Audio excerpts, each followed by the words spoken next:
Good evening and thank you. Don't you love it when someone says, well, this person doesn't need an introduction, and then they spend 10 minutes telling you why they don't need an introduction. So I'm not going to say that. What I'm going to say, Amanda needs an introduction because you need to know more about her than you probably think you do. I see a lot of Amanda's friends here tonight, some of her colleagues from work, her family, people who've known her as a writer, as a reporter, as a mother, as a contributing member of this community. But there's a lot more that you're going to learn about her tonight. You see, when you work in a newsroom, contrary to popular belief, there are no offices, there are cubicles. And if you've been in that newsroom for 30 years, your cubicle is no larger than the person who's been there 30 days. So we get to know each other real well. We hear phone calls. We hear exclamations. We know when people are having a great day, and we know when they're having a terrible day. We know when someone's happy. We know when someone's going through a divorce. We know when someone's child is in trouble. We know when the bill collector calls. We know each other very well. So we all knew when Amanda's mother developed what would be the beginning of her last 80 days on this planet. We wept with her, we mourned with her, we questioned with her. As a person who's worked with hospice for years and with death row inmates for even longer and is very familiar with end-of-life issues, there's never an easy way, there's never an easy thing to say. What we do learn is just to be present with each other. Again, many of you are here because you know Amanda, and you know her in the capacity of either a friend, a coworker, a relative, a mother, a writer. We're here because we love her, because of what she represents to us, and because she knows how to give back in the midst of everything she does and still find humor in it. If you've read the book, you already know that. If you haven't, you're in for an unbelievable treat. So ladies and gentlemen, our good friend, and it's a gift that we work with her, Amanda Lamb.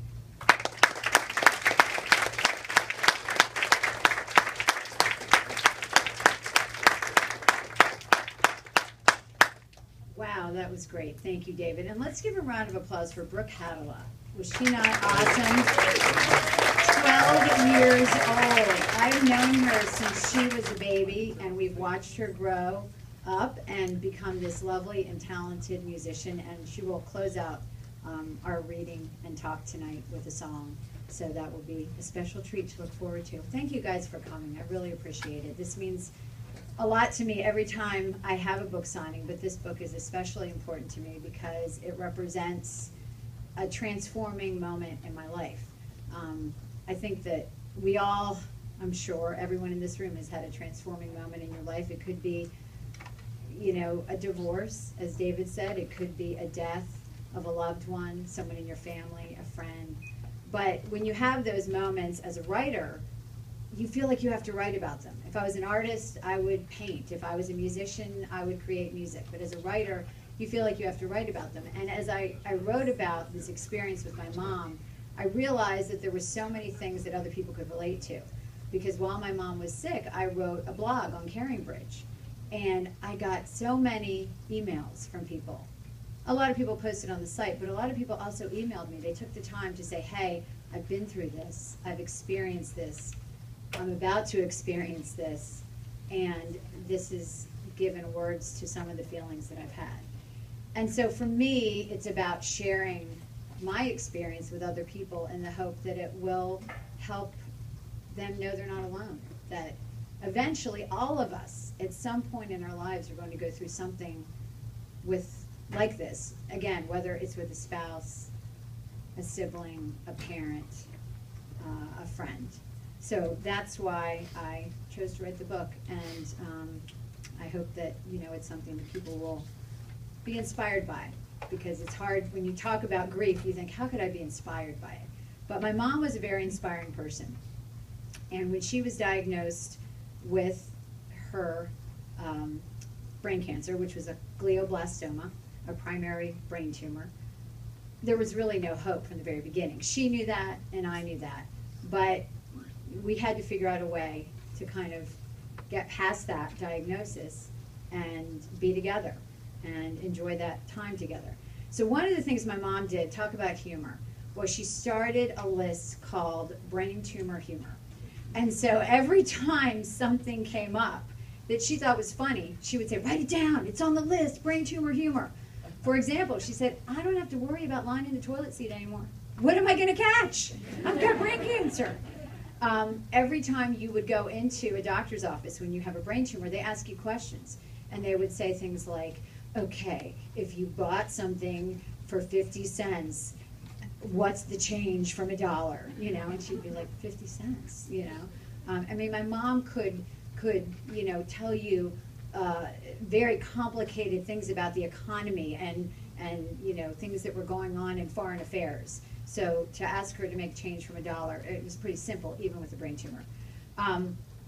She always talked about, you know, I want to just enjoy this last time in my life. And so another part of the brain tumor humor was, I don't want water. Don't give me water. I want Diet Coke.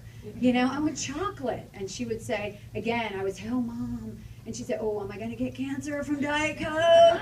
Or I would worry about her being out in the sun. And she'd say, oh, no, skin cancer. I mean, she really took it to another level. One of the funnier moments I remember, and this was early on, she lost her physical capabilities very quickly. Her mind was sharp almost up until the very end, which was a blessing to me because I got to spend time with her and talk to her, and she shared things with me. But she did lose her physical abilities very quickly, and for both of us, I mean, this was like being in a foreign country where you don't speak the language. We had no idea what to do. I mean, she was a lawyer, she was independent, she lived on her own in Pennsylvania.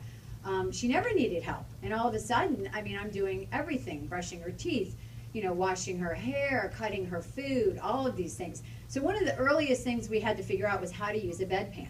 Well, this sounds pretty simple, right? I mean, we both went to Duke, you know, she's a lawyer. I mean, come on.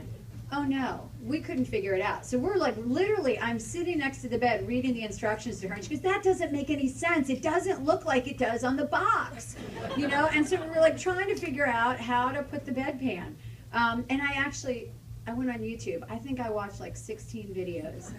And it honestly was not until we got our hospice nurse, and she said, no, you do it this way. And I was like, oh, okay.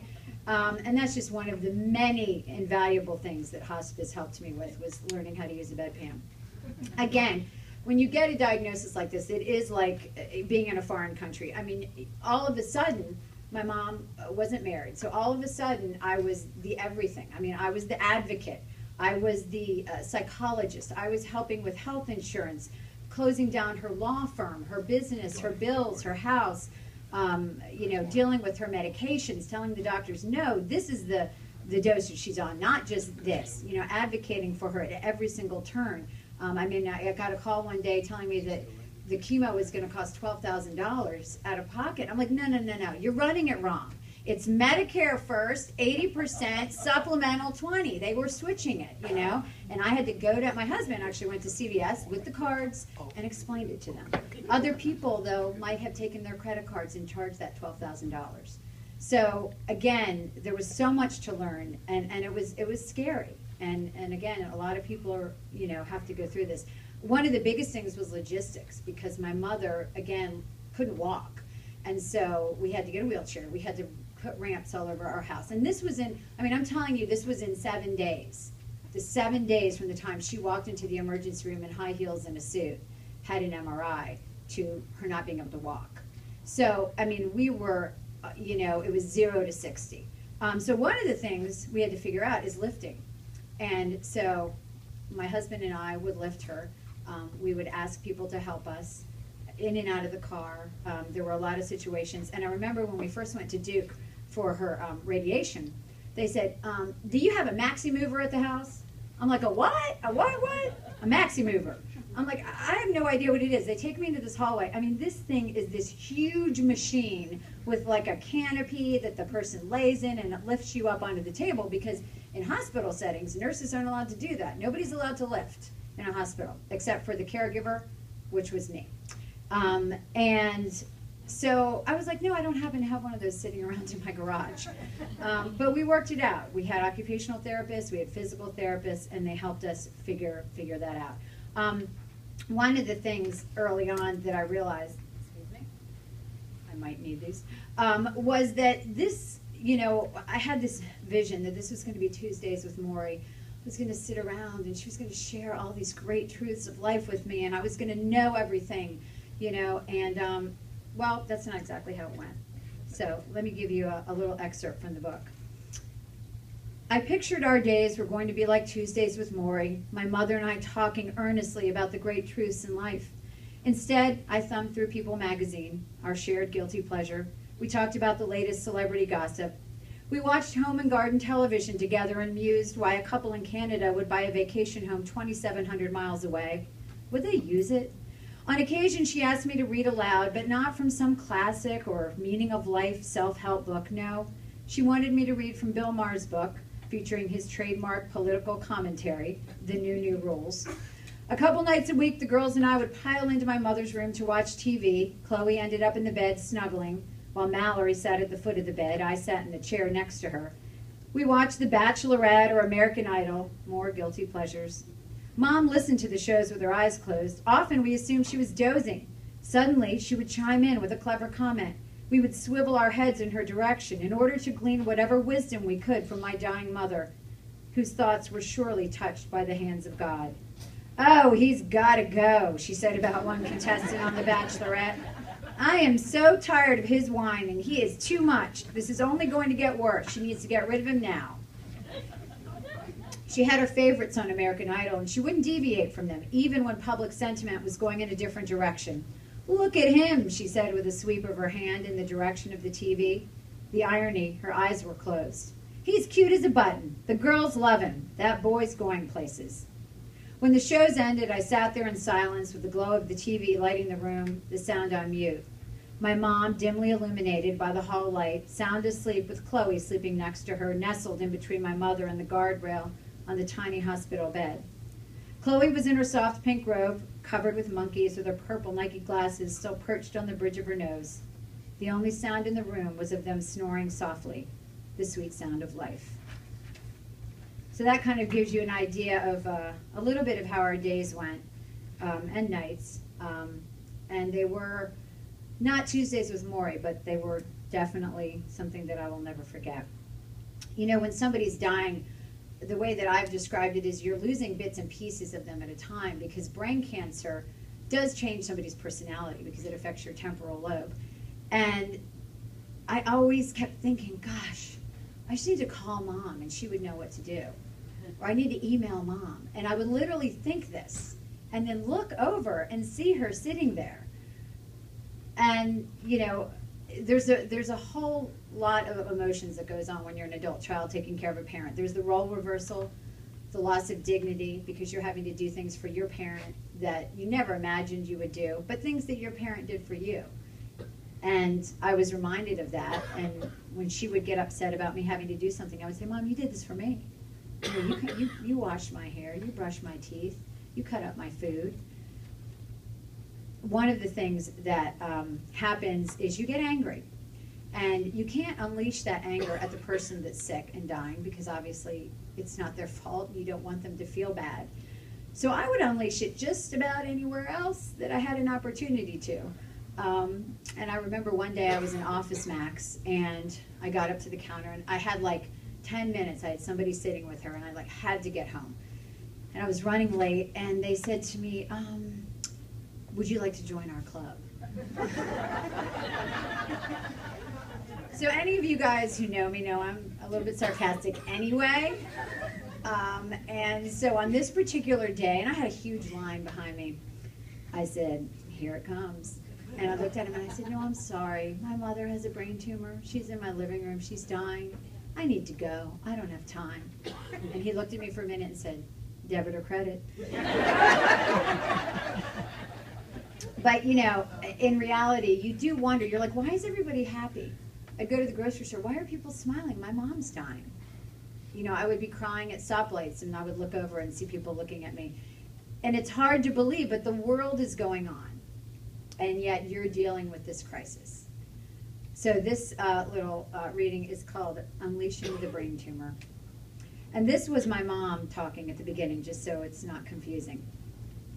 I dreamed last night that I was in my bed, lying on my side. I could see the light coming out of my bathroom door. I always kept the light on, kept that door open just a crack in case I needed to get up. For some reason, it gave me comfort. It was Thursday, April 19th, the day before I went to the hospital. I didn't know my whole world was about to change. I wish I could feel that way again. Blissfully unaware, not knowing, my mother said, squeezing my hand and shutting her eyes tightly. I sat quietly next to her, stroking her arm with my free hand. I'd never been someone who had trouble finding words, but in these moments they wouldn't come. I couldn't say something trite, like everything's going to be all right. This was my mother, my brilliant, clever, logical mother. I wasn't going to insult her or patronize her by telling her that it was going to be okay, because we knew it wasn't. So I said nothing. When I was away from her, all those pent-up emotions I had withheld in order to keep her from worrying about me came out like a volcano, erupting. I called it unleashing the brain tumor, a phrase a woman who had emailed me had coined when her mother was dying of brain cancer.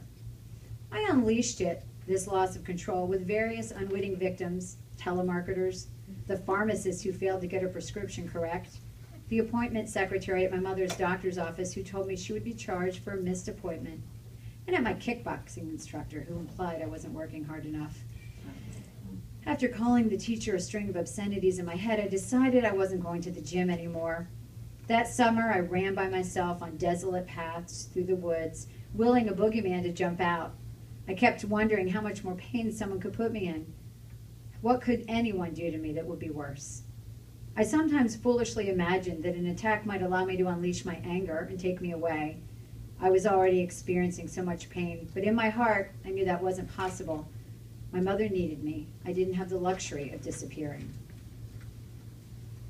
And one of the things she said to me when I used to say, I can't do this, Mom, I just can't do this, she'd say, yes, you can, because you're my daughter.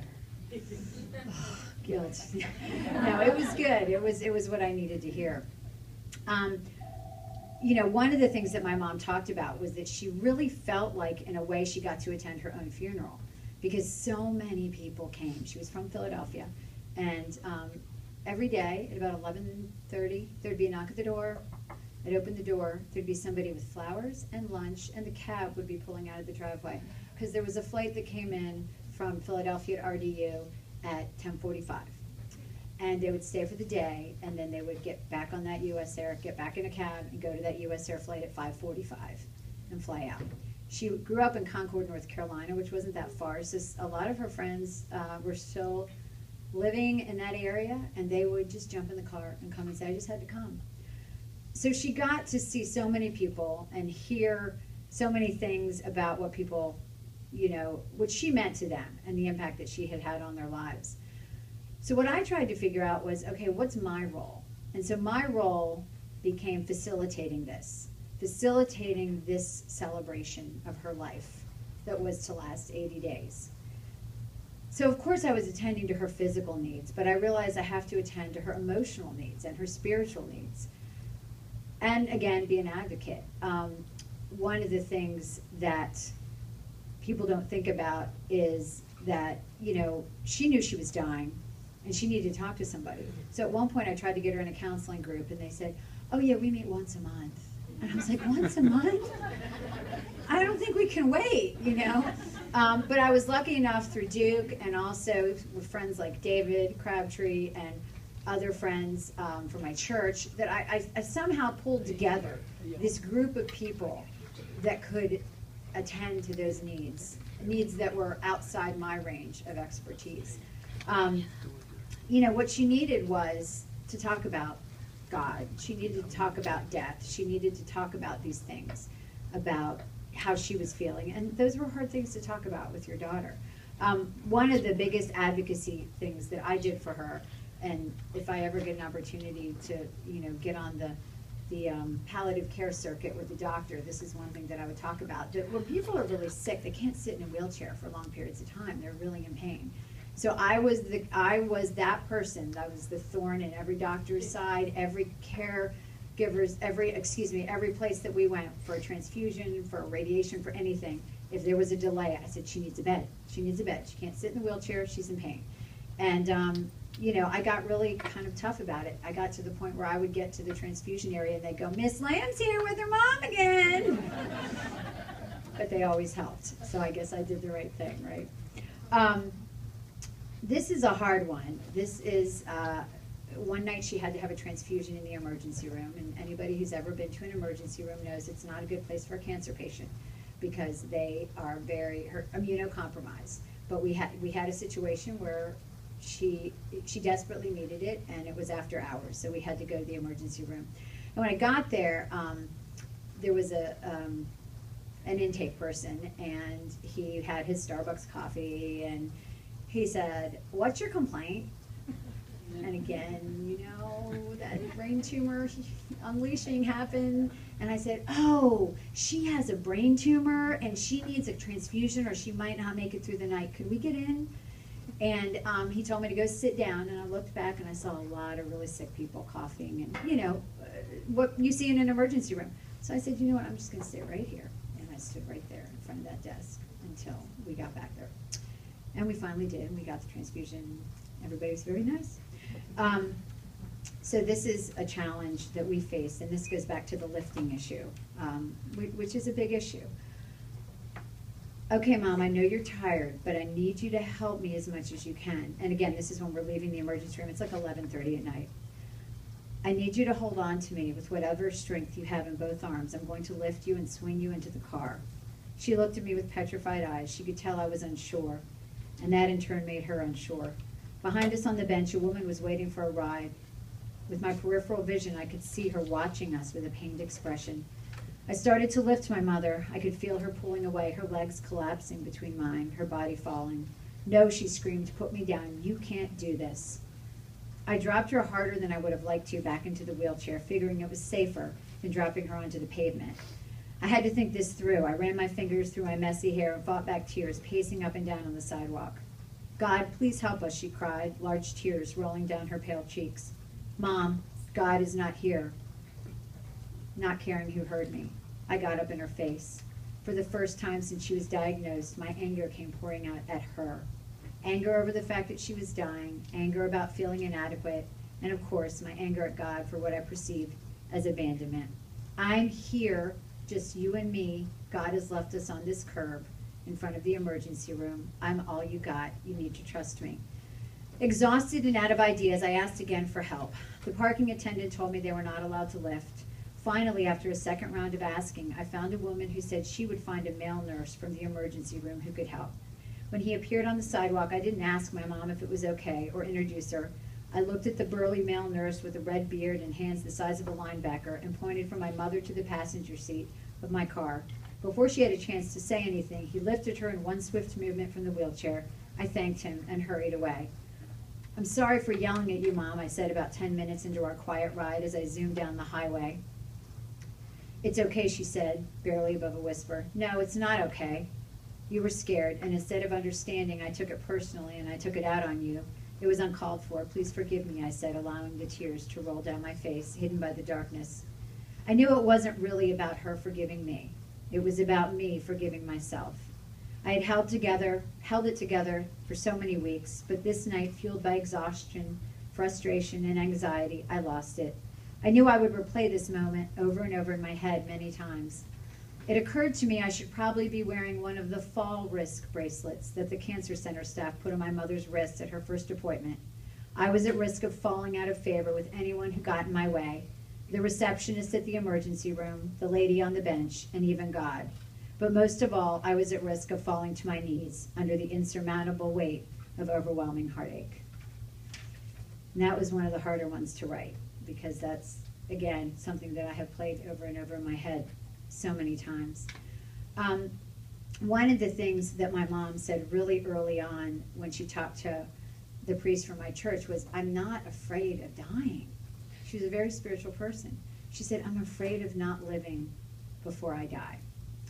And that's why the book is called The Living Room, because like most of you, my living room was not really used. I mean, it was kind of stodgy. When we had holidays, maybe people would sit in there.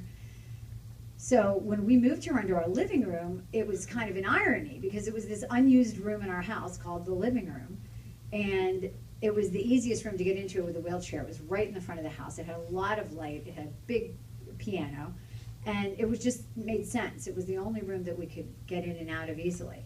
But the irony is that this room that had never been used in my house all of a sudden became the center of our life. And it became a room that there was so much living in.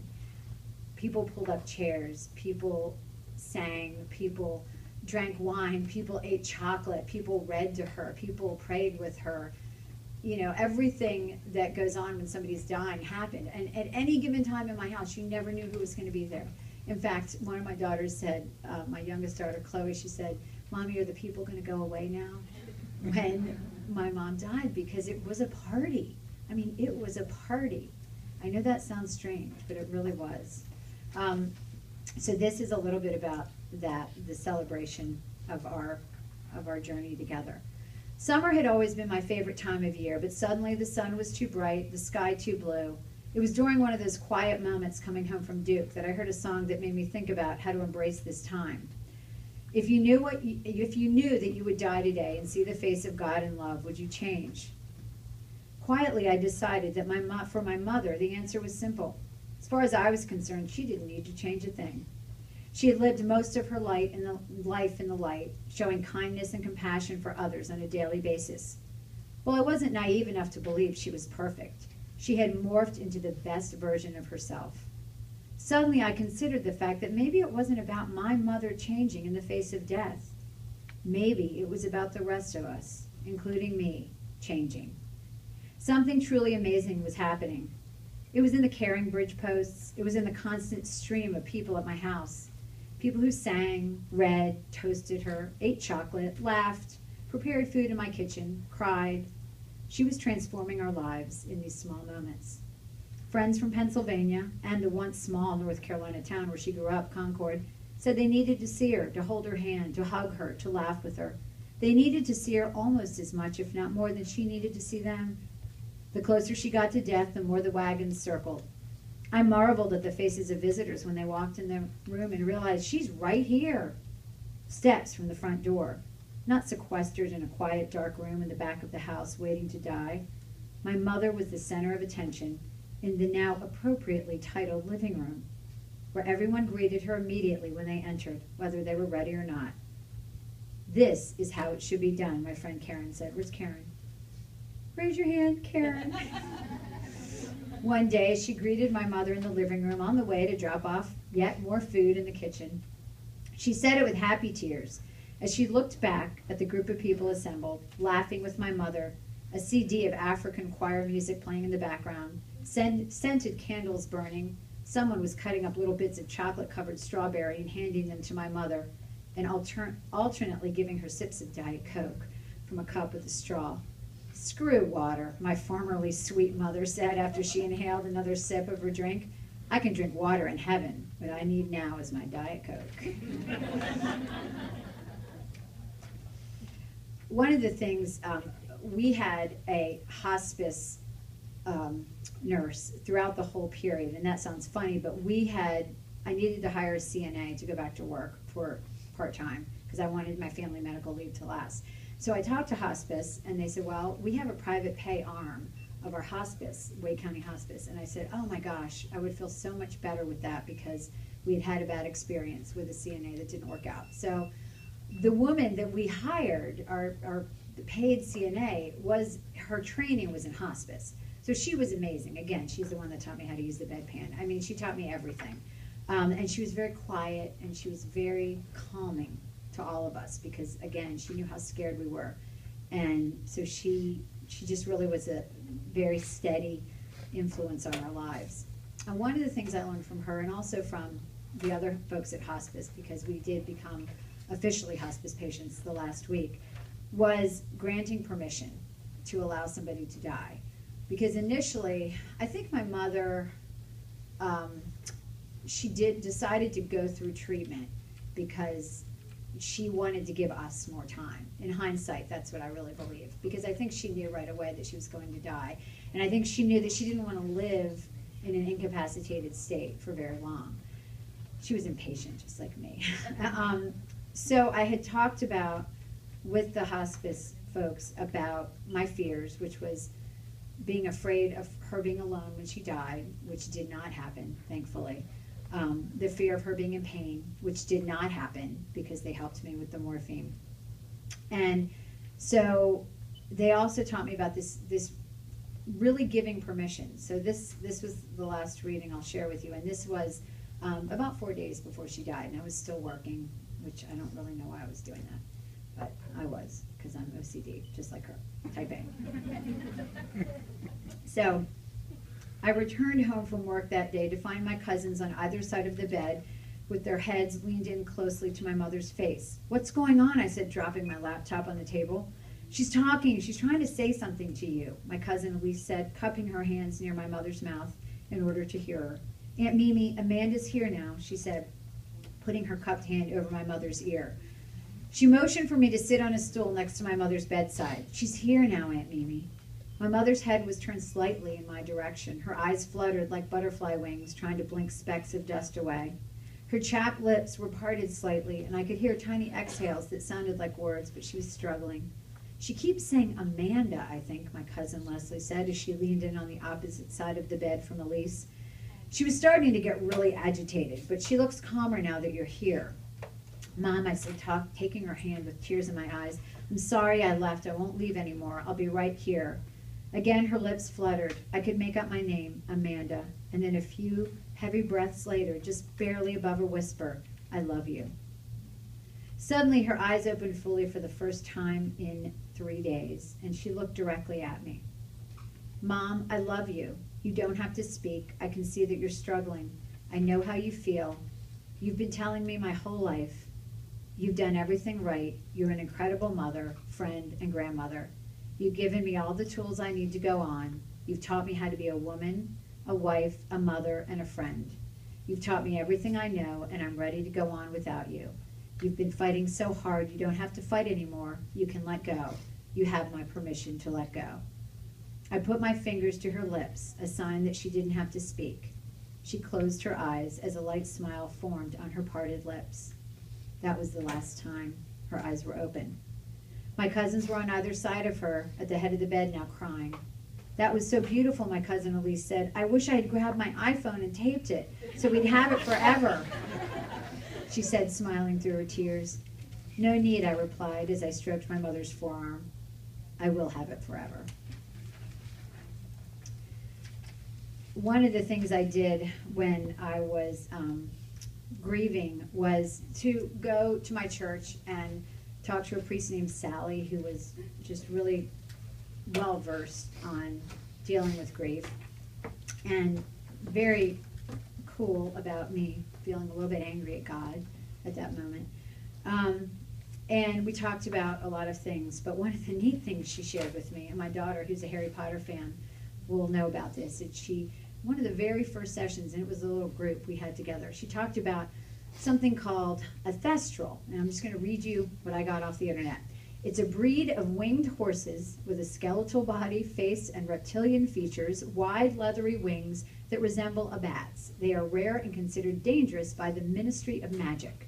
They are undeservedly known as omens of misfortune and aggression by wizards because they are visible only to those who have witnessed death, at least once." And then here's a little thing between Luna Lovegood and Harry Potter. Luna: "They're called thestrals. They're quite gentle, really, but people avoid them because they're a bit," Harry Potter: "different? But why can't others see them?" Luna: "They can only be seen by people who've seen death." And so I made a choice that what I had been through would be something that would was magical, was spiritual, would that I honored my mother in her last 80 days, and that I helped her with so many. It takes a village. All these people, all my friends, my family, helped her leave the world with dignity and grace. And so I choose to believe that the thestral is magical, and that it isn't dangerous and scary, because I've been there and I've seen it and I've witnessed it. And so I try to remember that when I'm going through a hard time, that I can see thestrals. And what does that mean in my life? And what it means is that I have my mother with me all the time. We're going to close with some music, and the reason that we're closing with music is that my mother was a huge fan of all music. And we had the grand piano, baby grand, in her room when she was dying. And I had two friends named Kevin and Greg that would come over. If you ever get a chance to see them, they play First Fridays at La Volta every first Friday. They're awesome. And they played at her memorial service in Pennsylvania. But another person who played was Brooke Hadala. And Brooke's going to come up and close with one of her favorite songs, and then we're going to do one more song with Brooke and my daughter. So please welcome Brooke back up here.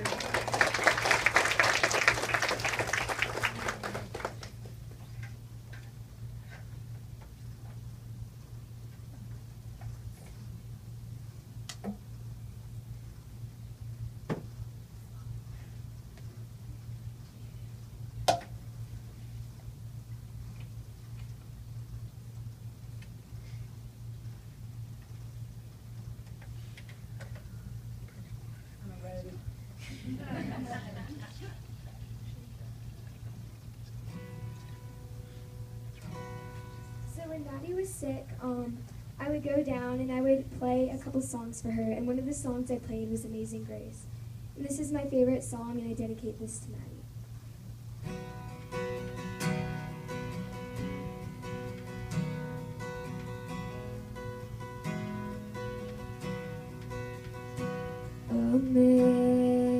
Amazing grace, how sweet the sound that saved a wretch like me.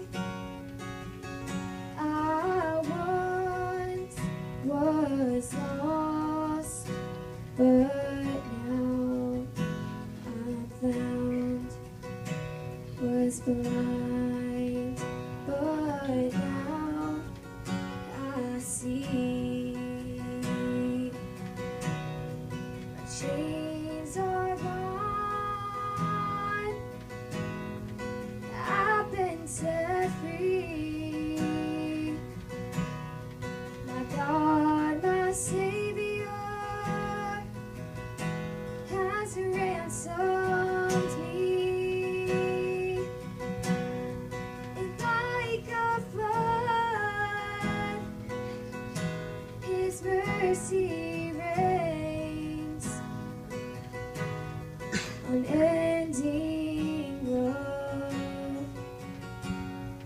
amazing grace.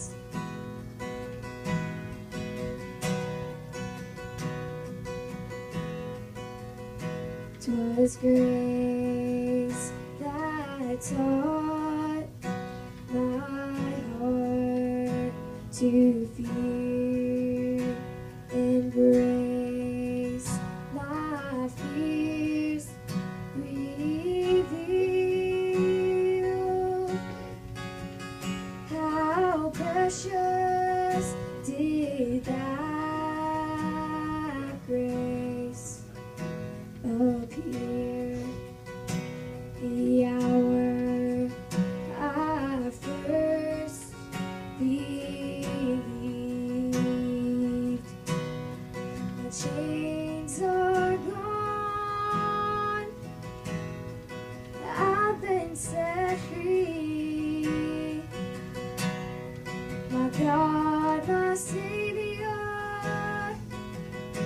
has ransomed me. And like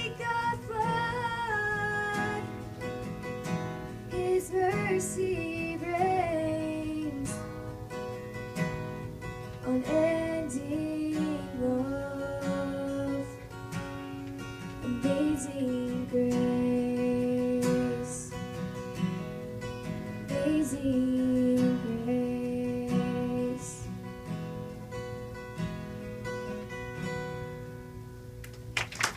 Thank you. Now, my daughter is going to come up. These two have been friends since they were in diapers. And Brooke is our local musician, and Mallory likes to sing, so they have one little song they're going to play together. And then I'll take questions after that. Before this song, I want to wish Amanda a happy early birthday.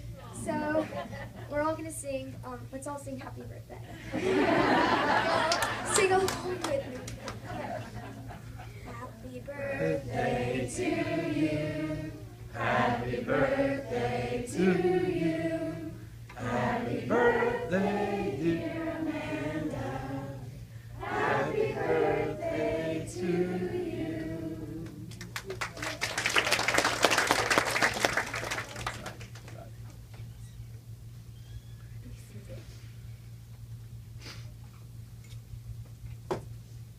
My mom has said that Brooke is destined for greatness, and I think she is. 12 years old, yeah.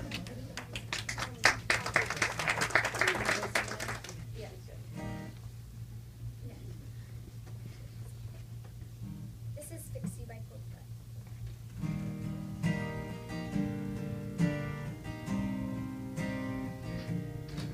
When you try your best but you don't succeed, when you get what you want but not what you need, when you feel so tired that you can't sleep, stuck in reverse,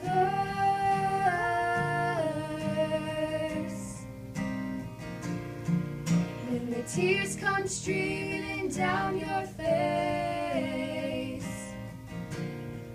when you lose something you can't replace, when you love someone but it goes to waste, could it be worse?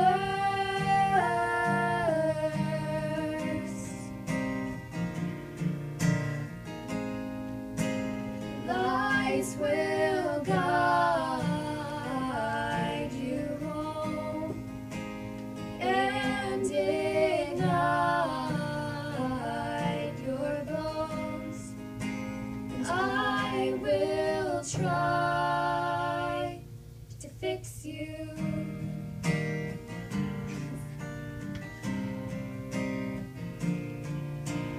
High up above or down below, when you're too in love to let it go. But if you never try, you'll never know just what you're worth.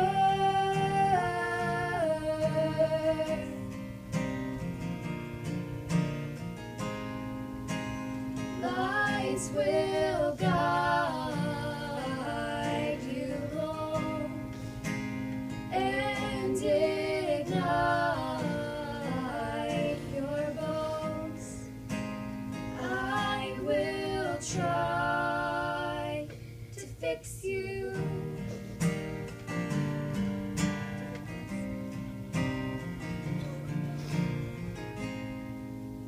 Lights will guide you home and ignite your bones, and I will try to fix you.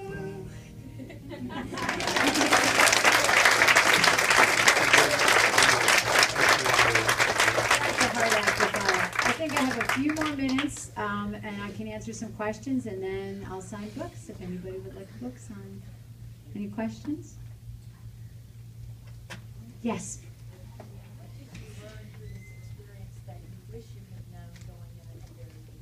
That's a great question. What did I learn from this experience? Talk to your parents. talk to them, find out what they want, what their wishes are, and find out where they want to be. Do they want to be in your house? Do they want to be in their house? Are they okay with nursing care? What are their wishes? And luckily my mom was cognitively okay, so we got a lot of chance really quickly early on to figure those things out. But I would say the best thing to do is talk about it in advance. Yes, ma'am. Do you now know in your heart of hearts that you did everything you could? That's a good question. Do I now know that I did everything that I could? I think in hindsight, yes. In the moment, I didn't know if I was doing all the right things because I had to make a lot of decisions really quickly. And I think in hindsight, yes. And one of the things, again, that this lovely lady at my church taught me was in the writing, she said, you can rewrite. And she talked about the fact that you can re-look at a situation and realize, while at the moment it might have been very dark, that there were things that you were learning. And so as I rewrote and rewrote and rewrote, kind of the positive stuff came to the surface, if you will. Anybody else? Well, thank you guys so much for coming tonight. I really appreciate it. I really appreciate the support. I think one of the things that I'll leave you with is when you lose somebody that you love, that pain and that void it's never filled. It never goes away. I think in 20 years, if I'm still alive, God willing, I will still be able to have those moments when I think about my mom and, I get teary-eyed. But one of the things somebody told me about grief is it's not a place to stay. It's a place that you go through. And that eventually the moments when you think about them, instead of crying, you're smiling. And so I'm having more of those moments, the smiling moments. I still have the crying moments. But, it's taught me a lot about life. It's taught me a lot about just appreciating things. And I don't remember that every day. I don't remember that every hour, every second. But I try to draw on it. And so from that perspective, it was an experience that really changed my life. And I will be back in the corner. I think that's where they're putting me, right, Tim? Okay, back in the corner, signing your books. If you bought one or if you brought one with you, I'd be happy to sign it. And thank you guys again.